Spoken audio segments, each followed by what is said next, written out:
Irmãos, quando a gente fala de oração, e a oração do Pai Nosso, parece que a gente está falando de algo religioso no sentido católico romano, naquele sentido de repetição. Mas é justamente ao contrário que essa oração propõe. E quando a gente fala de oração do Pai Nosso, a gente não está falando em um modelo para ser seguido repetidamente. Nós estamos falando num estilo de vida. A oração do Pai Nosso é mais do que uma reza, como muitos querem colocar a oração como uma reza. Né? Você chega em qualquer lugar, num velório, enfim, qualquer lugar que tenha alguma coisa, assim, a comemoração de algum evento, oração do Pai Nosso, de forma bem religiosa. E a oração do Pai Nosso é muito mais do que recitar versos. A oração do Pai Nosso é um estilo de vida daquele que foi alcançado pela graça de Jesus Cristo.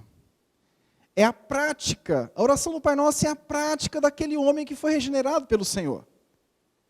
É o dia a dia, ou deveria ser o dia a dia.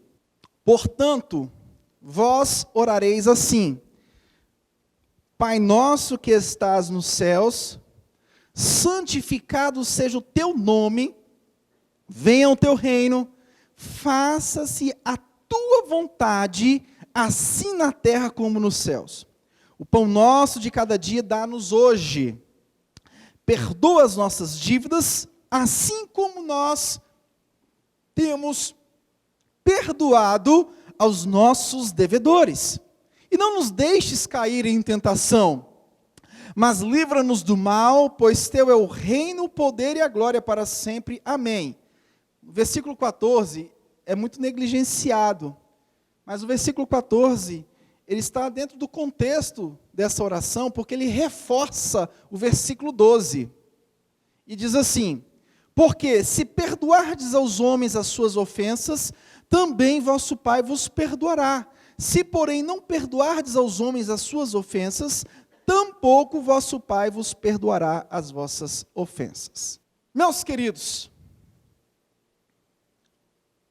falar de oração não é algo fácil.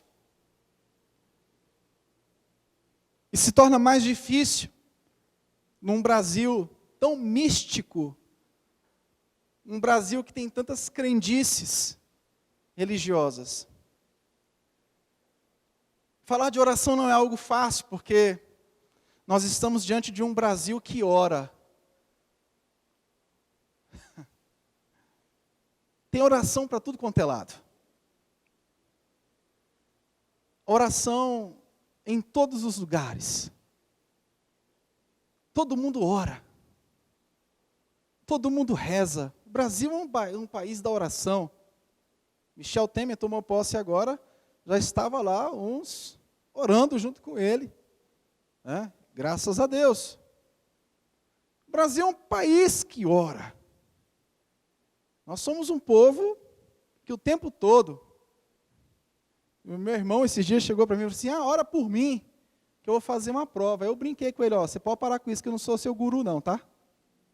Com o irmão a gente pode falar isso, né, gente? Não pode? Sim ou não? Com o irmão de sangue. Irmão de igreja você não fala... irmão de igreja você não fala isso, senão você vai dar problemas. Irmão de sangue, o pau quebra. Rapaz, não sou teu guru não, qual é? Brincando com ele, né? Mas é justamente isso. A oração não é um tema fácil. E quando a gente propôs nessa série, junto com os pastores, falar sobre oração, foi justamente para corrigir algumas coisas na nossa vida, na nossa rota. A oração, ela não é um meio de autorrealização. Às vezes nós queremos orar numa autorrealização. A oração, modelo, nos ensina totalmente diferente dessa autorrealização.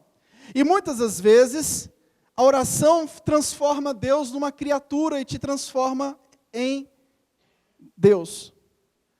Porque muitas pessoas oram querendo que Deus faça a vontade dEle. E as nossas orações são muito comprometidas. Porque você já parou para pensar que quando nós oramos com algo em mente, e às vezes nós já estamos obcecados com alguma ideia. Ninguém ora se não tiver com alguma coisa na cabeça que está mexendo muito. Então, quando nós oramos, nós já oramos com alguma coisa em mente. Nós já oramos com alguma vontade nossa. Com exceções. Mas a regra geral é que quando a gente se dirige diante de Deus, a gente se dirige diante dele para ver se a vontade dele se encaixa com a nossa vontade. E geralmente quando nós oramos, nós queremos isso. Nós queremos que a vontade de Deus se encaixe com a minha vontade. E a gente às vezes força a barra. E existe uma coisa que a gente precisa desmistificar, que é, às vezes, os sinais que a gente pede. Uma vez uma pessoa disse, pastor, eu sei que foi Deus que fez aquilo, porque eu pedi um sinal do céu. Eu estava passando no setor comercial sul, caiu chuva. E quando choveu, eu entendi que aquele foi o sinal de Deus para que eu fizesse algo, deixasse de fazer alguma coisa. Queridos, a gente tem que tomar muito cuidado, porque as nossas orações, elas são carregadas de uma pré-intenção. E qualquer sinal que a gente vê, qualquer coisa, se uma pedra cair do céu, se um meteoro cair no chão, se qualquer coisa aconteça, gente, é Deus. Porque nós estamos envolvidos emocionalmente naquele pedido. Aquele pedido faz parte de um sonho. Teve uma música que falou aqui, que a vontade de Deus supere os nossos sonhos. A nossa caminhada é formada de sonhos. E esses sonhos são colocados diante de Deus. Mas quando são colocados diante de Deus, eles já são colocados assim, tipo assim, Deus, está aqui meu sonho. Ó Deus, faça a minha vontade. Sim ou não? Sim ou não? É só eu que passo por esse tipo de sentimento, que luto contra esse tipo de sentimento? Nós lutamos, eu luto todo dia contra esse tipo de sentimento. Eu quero alguma coisa, eu oro a Deus esperando o quê? Que Ele faça aquilo que eu quero. E o nosso coração é extremamente enganoso, o nosso sentimento é extremamente volúvel.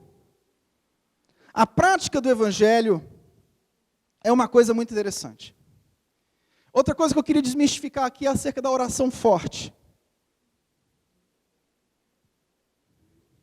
Essa oração vai nos ensinar o que significa oração forte. Deixa eu te dizer, a sua oração é tão forte quanto a minha.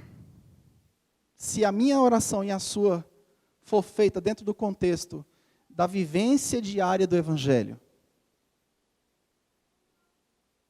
é a mesma coisa. A sua oração é tão poderosa quanto a minha. Eu não posso usar a figura pastoral de manipular as pessoas, dizendo que a minha oração é mais forte que a de vocês. Isso é uma manipulação que tem carregado muitas pessoas. E tem feito que muitas pessoas idolatrem, pastor, e não faça isso em nome de Jesus, porque nós dois somos a mesma coisa. A diferença é que eu sou um comedor de arroz com piqui, que pastoreio, e você é um comedor de arroz com piqui, que às vezes trabalha no Ministério de Louvor, Ministério Infantil, recepção, missão. Nós exercemos atividades na igreja, mas estamos dentro do mesmo processo.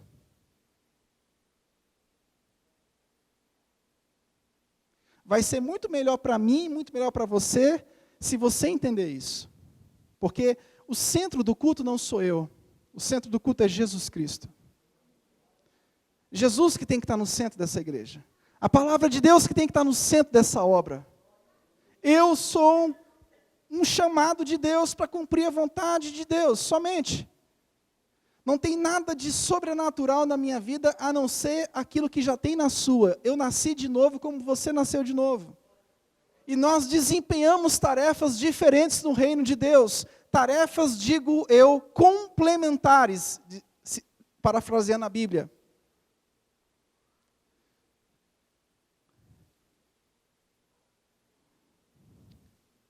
Do capítulo 4 ao capítulo 7, o texto fala do reino de Deus. É uma instrução de uma forma de viver o reino de Deus.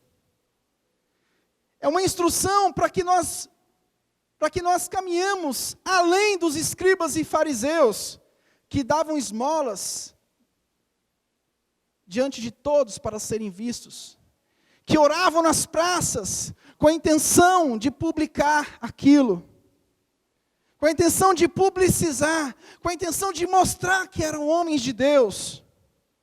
Uma vez uma pessoa chegou para mim e falou assim: eu queria ouvir uma pregação poderosa. Eu queria ir num culto poderoso, esse culto aqui é muito frio. Aí eu parei 5 minutos e disse para a pessoa o seguinte: olha, deixa eu te explicar. Primeiro, o que é uma pregação poderosa? Em primeiro lugar, a que prega o evangelho. Segundo lugar, é aquela que é pregada e vivida ao mesmo tempo. Essa é a pregação poderosa. Qual é a oração poderosa? Não é a oração que você faz impostando a sua voz, dizendo: oh, meu Deus. Oração poderosa é aquela que você faz buscando não a sua vontade, mas a vontade do Senhor. Essa é a oração mais poderosa. Essa oração quebra tudo que não presta. Quebra primeiro o que não presta, a sua vontade. Porque você está querendo expulsar demônios o tempo todo, mas o principal demônio que tem que ser expulsado é a nossa vontade. A nossa vontade é egoísta, a nossa vontade é maligna, a nossa vontade é destruidora, a nossa vontade nos leva para longe de Deus, a nossa vontade nos leva para o inferno. Então, em vez de ficar querendo quebrar tudo que é demônio que está na sua frente, quebre o principal demônio, a sua vontade. Porque quando a nossa vontade impera, ali o demônio está contente. Não adianta você querer tratar da oração de forma tão vulgar, querendo medir um ao outro. Aquela oração daquele ali é forte. Irmãos, deixa eu te dizer uma coisa, isso não é regra, isso é exceção. Mas ambientes que eu vi pessoas mais fervorosas, exceção. Quando eu identifiquei pessoas muito fervorosas, eu identifiquei pecados espetaculares. Colegas meus, que eram os mais pentecostais, mais poderosos, foram que apresentaram problemas terríveis morais. O culto tem que ser fogo do céu. Cara, se cair fogo aqui, a gente não vive, a gente não sobrevive. O que tem que cair aqui é a presença de Deus revelada através da palavra do Senhor. Se cair fogo, queima tudo, a gente vai ficar tudo tostado aqui. Olha no Antigo Testamento. Fogo no Antigo Testamento. Tem um cântico que fala 1000 graus de unção. Se cair 1000 graus de unção, te elimina, meu filho. Te elimina. 1000 graus de unção, de fogo puro e poder. Caramba, a gente não dá conta nem de 1 grau disso. Então, vamos entender uma coisa. A palavra de Deus é suficiente para a sua vida e para a minha vida.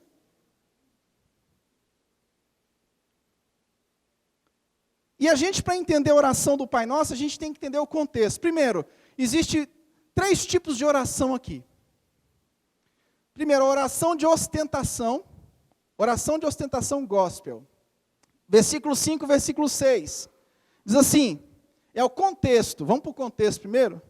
E quando orardes, não sereis como os hipócritas, porque gostam de orar em pé nas sinagogas e nos cantos das praças para serem vistos pelos homens. Em verdade vos digo que eles já receberam a recompensa. Tu, porém, quando orares, entra no teu quarto e fechada a porta, orarás a teu pai que está em secreto, e teu pai que vem em secreto te recompensará. Então existe o primeiro tipo de oração, que é a oração de ostentação. Oração de ostentação gospel. Eu oro tantas horas por dia, eu oro em voz alta, quando eu oro o negócio acontece, e aí vai, ostentação gospel. Oração, biblicamente falando, é você fechado no seu quarto em secreto com Deus. Você no seu quarto fechado em oração secreta com o seu Deus, ninguém está te vendo, você não vai ser promovido. É igual aquelas obras subterrâneas do governo. Quando o governo faz um viaduto, né? Olha, o governo fez, o Paulo Maluf, você não falou, picaretão. O Brasil fez tantos viadutos. Aí quando o cara faz, aí vem um outro governo e faz uma obra subterrânea que ninguém vê, aí pronto, acabou. A obra verdadeira foi o viaduto. É ou não é? Não é assim que acontece? É assim também é na vida espiritual. Pastor, o cara fez uma oração. E a oração foi, daqui a pouco está uma romaria. Uma romaria gospel para orar. Estava vendo na televisão esses dias, eu fiquei impressionado com o tamanho da idolatria do povo brasileiro com a figura de um apóstolo. Apóstolo, a toalhinha, joga a toalhinha, daqui a pouco começou uma confusão para pegar essa toalhinha, parecia o Silvio Santos jogando aviãozinho de dinheiro. O povo pulando em cima da toalhinha ungida com suor. Gente, suor de homem não vale nada. Suor de homem presta. Você levar a toalha molhada de suor de homem. O meu suor é horrível. Eu acho que eu tenho que tomar 3 banhos por dia. Você vai falar, você é enjoado, você gosta de passar perfume. É porque homem é bicho fedorento.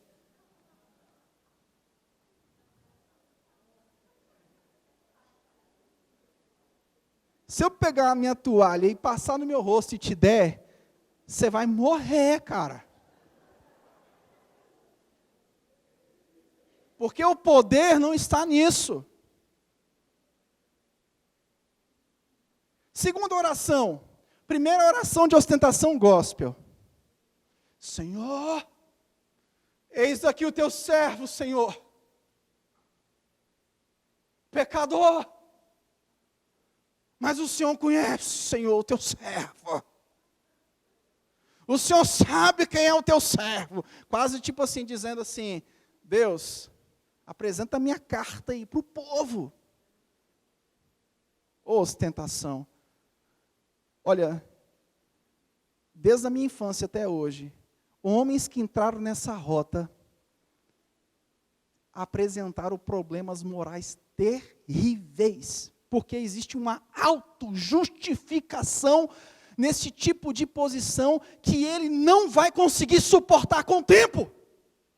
Quando a gente vive para a nossa autojustiça, a nossa autojustificação, para o nosso próprio ego, a gente não vai aguentar. O peso de viver para a sua própria glória vai te levar à própria queda. Então, a glória de Deus tem que prevalecer acima da glória do homem.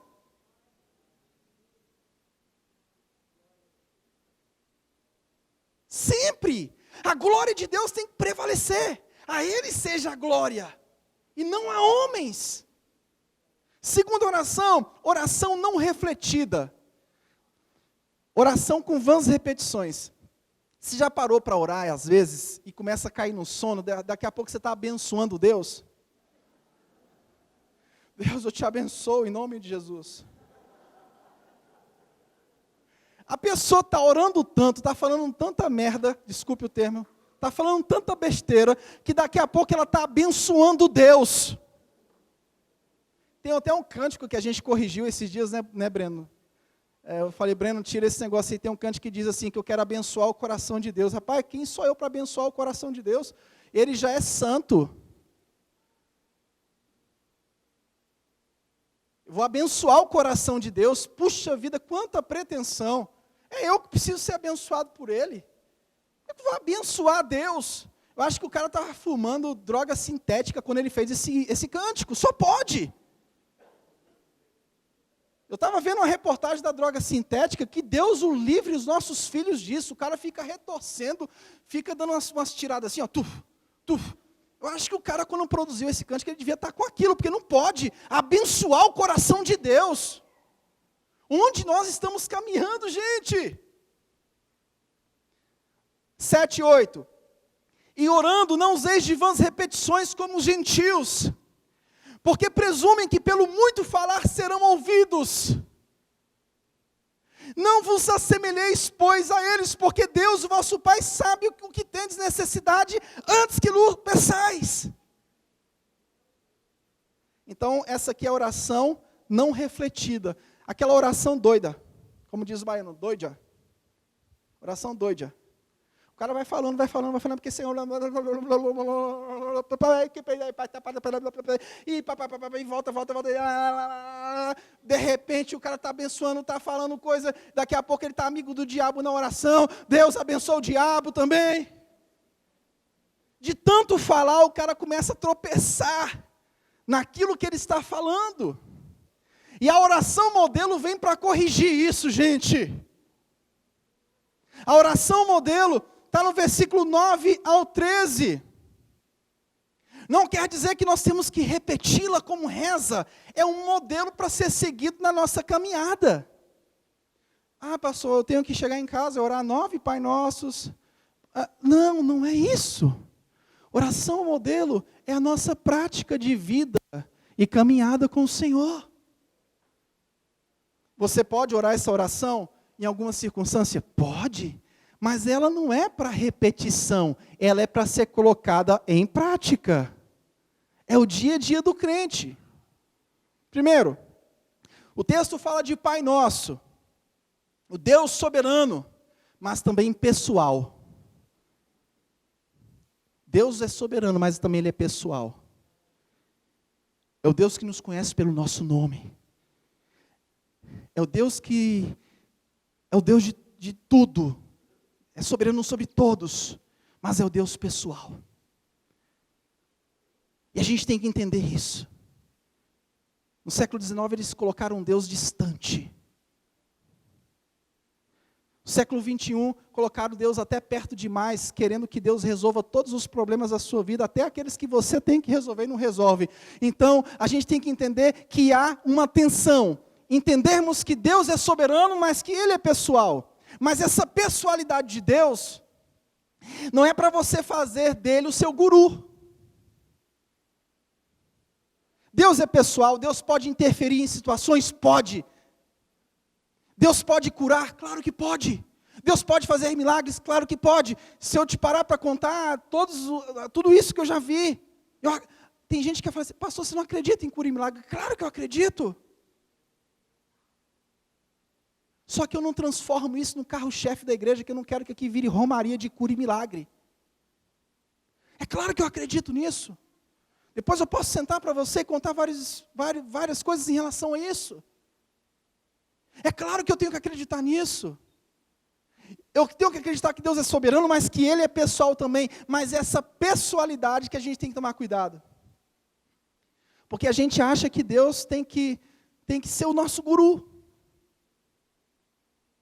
Vamos continuar.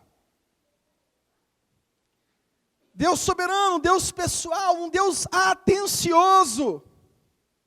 Segundo, a Bíblia diz, santificado seja o teu nome. O que é que isso significa? Que Ele seja tratado como santo, que o nome dEle não seja desprezado por meio dos nossos pensamentos e atitudes. Você parou para pensar que essa oração é muito mais que uma mera repetição, é um estilo de vida? Que o nome dele seja mantido santo, no sentido de que o nosso pensamento e a nossa atitude não venha ser contrária ao nosso Deus. Versículo 10. Venha o teu reino, faça a tua vontade, assim na terra como no céu. O reino de Deus vem.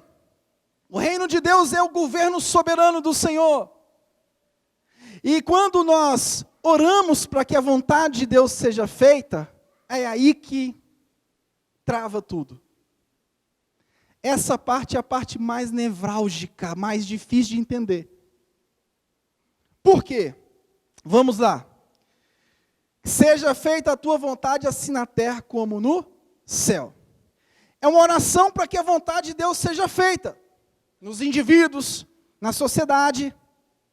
Por quê? Porque a nossa má vontade insiste em nos acompanhar.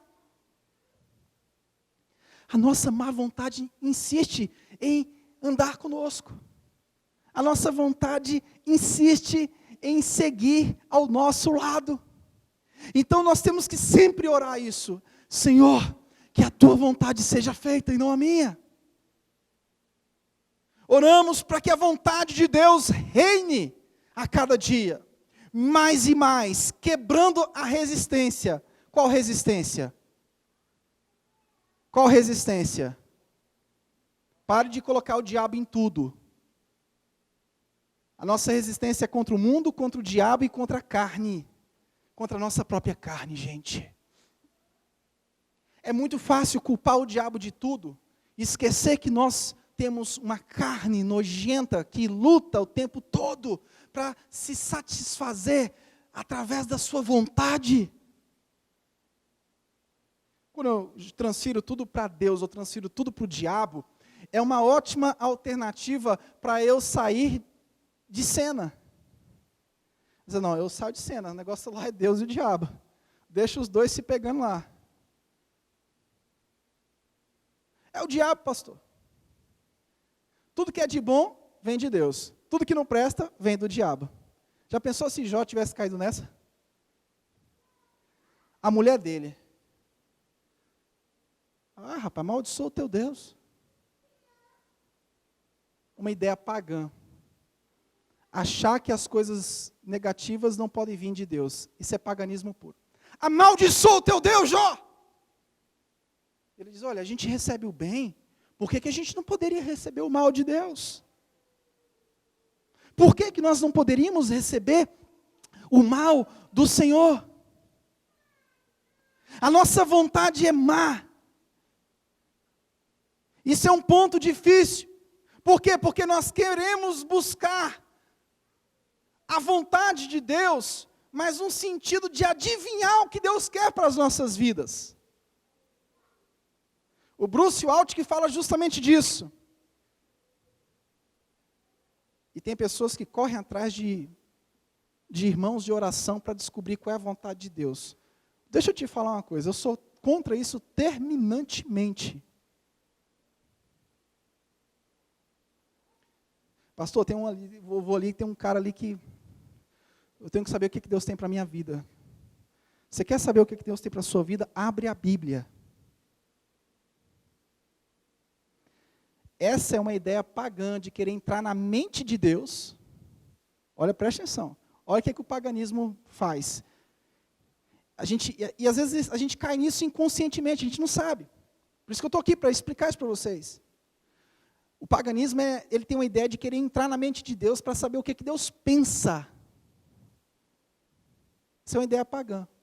E qual que é a ideia cristã?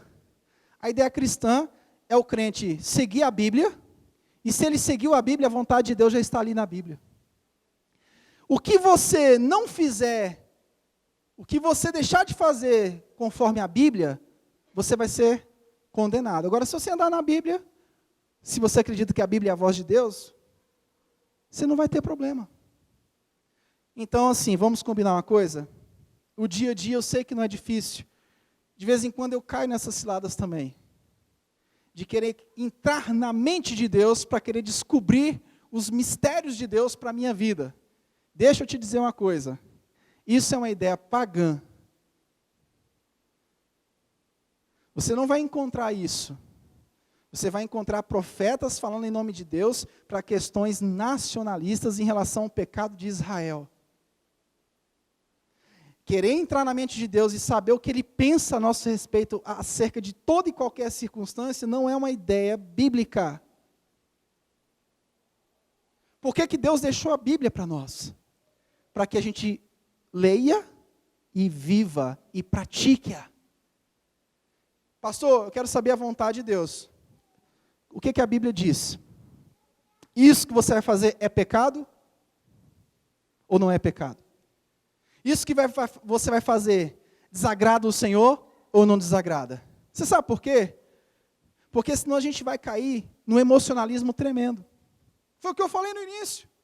Nós já estamos inclinados para uma resposta. Uma vez uma pessoa chegou para mim, nesses 15 anos pastoral, eu acho que eu já tive várias experiências nisso aí. A pessoa chegou para mim e falou assim, pastor, Deus me falou acerca disso. O que você acha? Eu digo, filho, o que eu posso achar se Deus já falou? Se Deus já te disse, o que eu posso achar? Não posso achar nada. Por quê? Quando a pessoa diz para você, eu já conheço essa malandragem gospel. Essa malandragem gospel. Pastor, Deus já falou e tal, só vim te dar a decisão. Pode até ser Deus mesmo.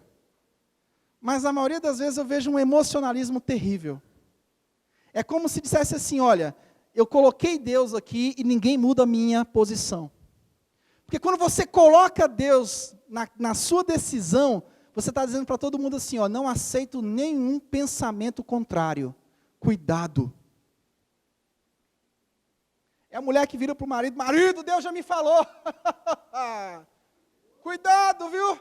Vai quebrar a perna, vai lá para a pescaria, Deus vai arrancar a tua perna.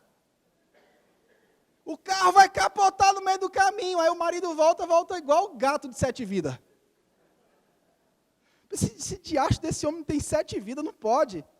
Deus me fala, não, mas não é porque dessa vez, é porque Deus sabe todas as coisas. Não foi dessa vez, mas uma vez acontece. Você está vendo como é que é a malandragem gospel? Aquela coisa, não foi dessa vez, mas pode ser da outra. Não, Deus me falou. Então a gente tem que tomar cuidado, a gente cai sempre nisso, porque nós somos emotivos. Nós sonhamos. Nós queremos ver as coisas acontecendo. Sempre a gente cai nesse erro. Buscar no sentido de conhecer é adivinhação.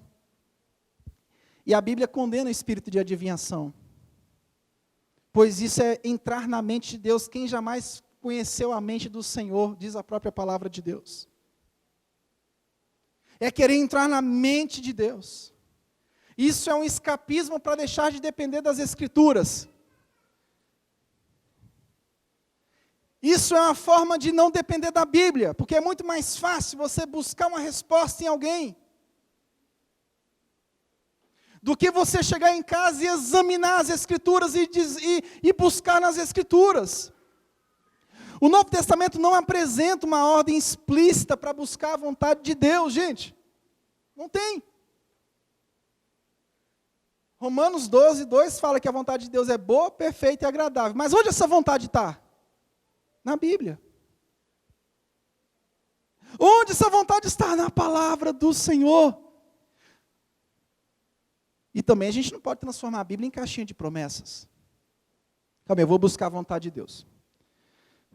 Senhor, onde eu abrir a tua palavra, ali será a tua vontade. Abriu a palavra, caiu lá em Apocalipse. Misericórdia.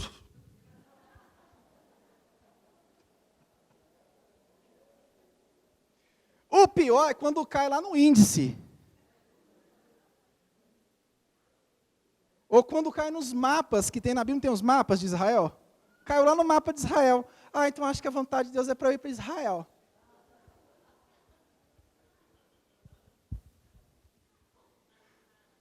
Deus não é um gênio mágico. Deus é o nosso Deus soberano e criador, salvador, e aquele que vai nos buscar, irmãos. Depois o texto diz, no versículo 11, e o pão nosso de cada dia dá-nos hoje. Ele está falando aqui de necessidade. As nossas necessidades, agora tome cuidado. O texto está falando de necessidades, não de ganâncias. Sabe por que a oração do Pai Nosso fala sobre isso? Porque no século I, existiam trabalhadores que trabalhavam por dia. Eles ganhavam por dia. Iam para a lida e ganhavam por dia. No dia que aqueles trabalhadores deixavam de trabalhar por conta de uma doença, a comida não chegava em casa. Então o texto está falando de necessidade extrema. Mas ao mesmo tempo que a gente ora pelo pão nosso, Depois, quando o texto fala de ansiedade, não andeis ansiosos pelo que haver de comer ou que haver de vestir.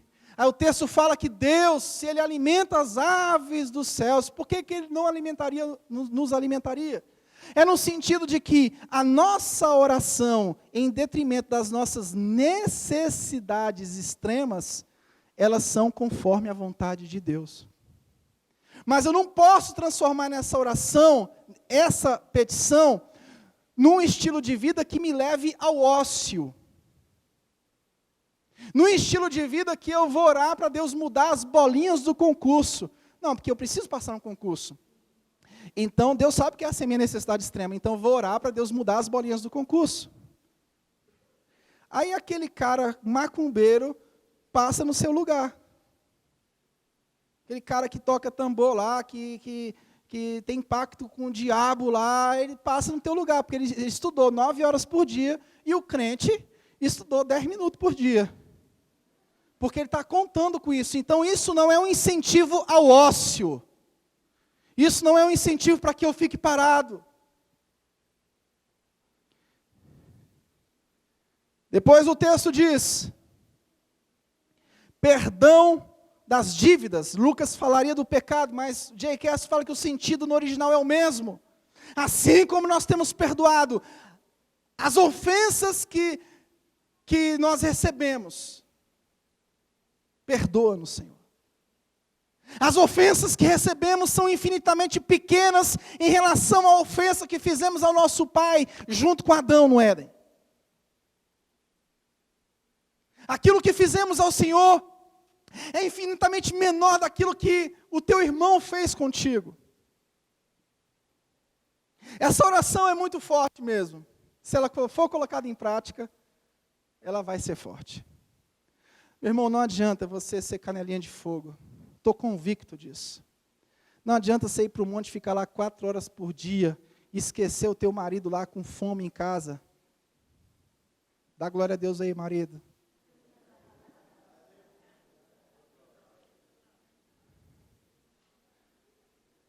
Mas eu encontrei uma irmã, ela diz assim, porque pastor, meu negócio é um monte. Eu fico 5 horas lá.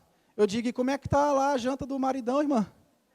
Não, ele chega lá, esquenta lá, aquele cabra lá, não sei o quê.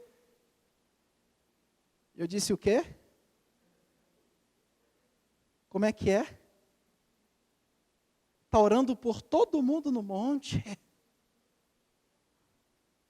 E diz que o marido esquente a comida por lá? É? O marido da mesma forma. Da mesma forma o marido em relação à esposa. Então a gente tem que tomar esse cuidado com essa espiritualidade que as pessoas vão criando. Essa espiritualidade às vezes é doentia.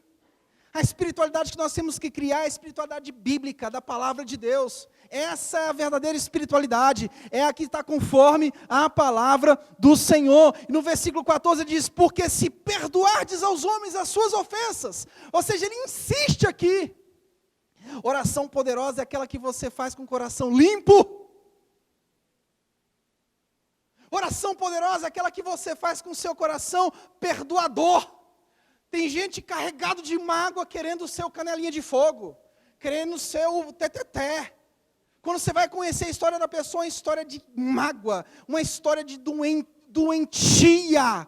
Irmãos, não adianta. Não rotule ninguém por isso, porque você vai se dar mal. Oração poderosa é aquela que você faz com o seu coração limpo. Você perdoou o seu irmão antes de entregar a oferta no altar, o que a Bíblia diz. Quando você foi admoestado pelo seu irmão, você aceitou aquela admoestação e você foi ganhado para o outro irmão, porque você aceitou. Tem pessoas que são impenitentes, pessoas que são rebeldes em tudo quanto é situação, rebeldes na família, rebeldes em casa, rebeldes no emprego, rebeldes na igreja, rebeldes sem causa, mas a sua espiritualidade é uma espiritualidade aguçada. Aleluia!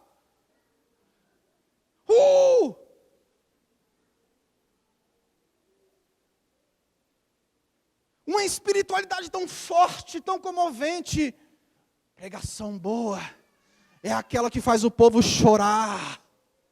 Eu já vi muita pregação que faz o povo chorar e dá em porcaria depois. Eu quero que você saia daqui e cumpra o evangelho assim como eu tenho que cumprir.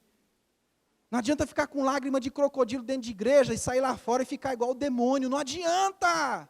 Não adianta ficar com lágrima de crocodilo. Eu tinha um colega que, quando chegava antes do culto, meu Deus! Deus, me perdoa! E todo o início de culto era uma lamuriação, se derramava no chão para subir no púlpito, tinha que tirar o sapato, porque o púlpito é santo. Quando foi ver a vida do cara totalmente errada. Então, irmãos, não caia nessa asneira, A oração poderosa é aquela que você faz com o seu coração limpo.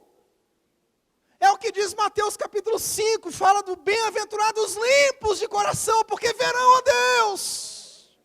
Eles verão a Deus. Meu querido, é impossível fazermos essa oração sem nos comprometermos humildemente com a ação. O verdadeiro cristianismo não está nas disposições, estão nas disposições da alma e da mente. No sentido de que aquilo que realmente você vive internamente é aquilo que vai produzir o efeito prático na sua jornada. Se eu perdoo, se a minha vida interna, ela vive uma pureza, não tem como a minha vida externa ser diferente. O verdadeiro cristianismo bíblico é esse. Jesus nos ensina a necessidade da pureza de intenção. É a pureza de intenção, é a motivação que nós queremos aprender hoje aqui. A motivação, talvez você não seja um canelinha de fogo, mas você seja uma pessoa que é um cristão verdadeiro, com a motivação santa. Deus vai fazer com que você torne uma pessoa poderosa nessa terra, para a glória dEle. Talvez você não consiga acordar de madrugada e orar 3 horas de joelho, mas você acorda com o coração lavado pela graça de Deus, totalmente entregue à vontade do Senhor, totalmente entregue. Se você fizer 3 horas de oração conforme a sua vontade, e fizer 5 minutos de oração conforme a vontade de Deus, eu te pergunto, qual é a oração mais poderosa? Qual é a oração mais poderosa? Oração hipócrita é aquela que a gente faz para ser visto. O paganismo fala dessa oração repetitiva, milhares de palavras, embola aqui, embola ali, e os resultados não dependem da extensão, da quantidade de oração. Não seremos ouvidos pelo muito falar, é o que o próprio texto nos diz aqui. Nós não seremos ouvidos pelo muito falar. Nos versículos 6, 5 a 8. No versículo 6, não useis de vãs repetições, porque presumem que pelo muito falar serão ouvidos. Oração sem sentido. John Wesley fala de superstição e ignorância.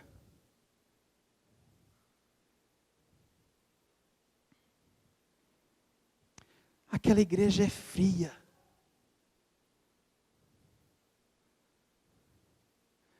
Frio é o cristão que não vive a palavra. Frio é o cristão que não vive a palavra. Não deixe ninguém te rotular. Não deixe ninguém rotular a tua igreja pelas manifestações gloriosas. Frio é quem não vive. Oração com poder é oração feita em conformidade com a vontade de Deus. E a vontade de Deus está na palavra dEle. Todas as vezes que nós formos orar, oremos isso. Pai nosso, que estás nos céus, santificado seja o teu nome, venha a nós o teu reino, seja feita a tua vontade, a tua vontade, a tua vontade, a tua vontade, a tua vontade. O crente não é aquele que, o verdadeiro crente não é aquele que determina para a coisa acontecer. O verdadeiro crente é aquele que ora a vontade de Deus. O crente que tem muita fé, o crente fervoroso, talvez para você o crente fervoroso é aquele que ora e a coisa acontece. Biblicamente falando, há uma inversão disso. O crente fervoroso é aquele que ora para que a vontade de Deus aconteça. Jesus lá no Getsemane disse: Senhor, se possível for, afaste de mim esse cálice. Ele estava sofrendo muito antes de ir para a cruz. Mas contudo, que não seja feita a minha vontade, mas a tua vontade. Romanos 12:2 diz: a vontade de Deus é boa, perfeita e agradável. Então, a vontade de Deus, você busca na palavra do Senhor. Eu sou tentado todo dia a entrar na mente de Deus e saber o que Ele tem para mim amanhã. Lá no versículo 34 do capítulo 6, diz: basta o dia o seu próprio mal. Por que o texto lá na frente vai falar sobre isso? Porque ele está se reportando justamente a essa vida ansiosa que o homem de Deus tem na sua jornada de fé. E a oração, ela pode se tornar extremamente ansiosa. Dá-nos a cada dia o pão nosso, no sentido de que basta o dia o seu próprio mal. Pare de querer buscar além do dia que você está vivendo, porque você vai viver muito melhor, para a glória de Deus, pelo poder do Espírito Santo de Deus, para todo sempre. Amém e amém.